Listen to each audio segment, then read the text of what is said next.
स्वागत छ building habits सिरिजको day 1 मा। आजको मेरो दिनको सुरुवात भयो 4 बजेदेखि। 4 बजे उठेपछि फ्रेस भएँ र एक्सर्साइज गर्नतर्फ लागेँ। एक्सर्साइज गर्नुभन्दा अगाडि शरीरलाई थोरै स्ट्रेचिङ र वार्म अप गरेर एक्सर्साइज गर्न सुरु गरेँ।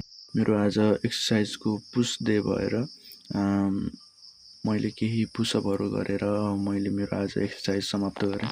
र मेरो आज फाइनल बडी एक्सर्साइज पछिको फाइनल बडी कन्डिसन यस्तो रहेको छ। र लास्टमा मैले atomic habit by James Clear book पढेँ। बुकको सुरुवात ब्रिटिस साइक्लिङ टिमबाट सुरु भएको छ, जो 110 वर्षसम्म पनि फ्रान्सको ओलम्पियामा सिर्फ एउटा मात्र गोल्ड मेडल ल्याउन सफल भएको छ।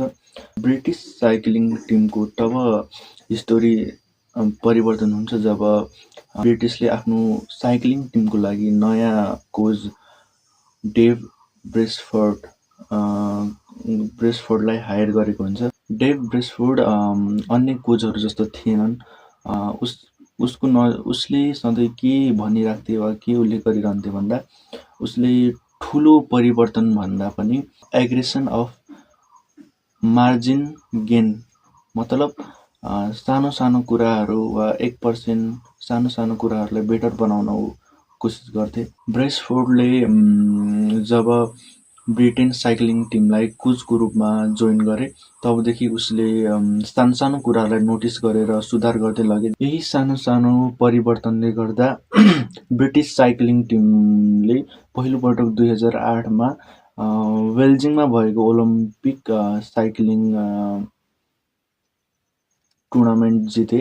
ब्रिटिस साइक्लिङ टिम अनस्टपेबल भइसकेका थिए। उनीहरूले 2007 देखि 2017 लगभग 10 वर्षसम्म निरन्तर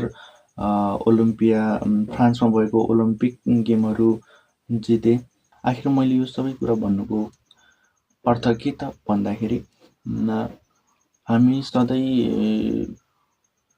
धेरै ठुलो परिवर्तनतर्फ हिँड्छौँ कि जसले अब हामीमा धैर्यता छैन अनि काम गर्ने इच्छा पनि छैन, तैपनि हामी ठुलो ठुलो परिवर्तनतर्फ भागिरहन्छौँ।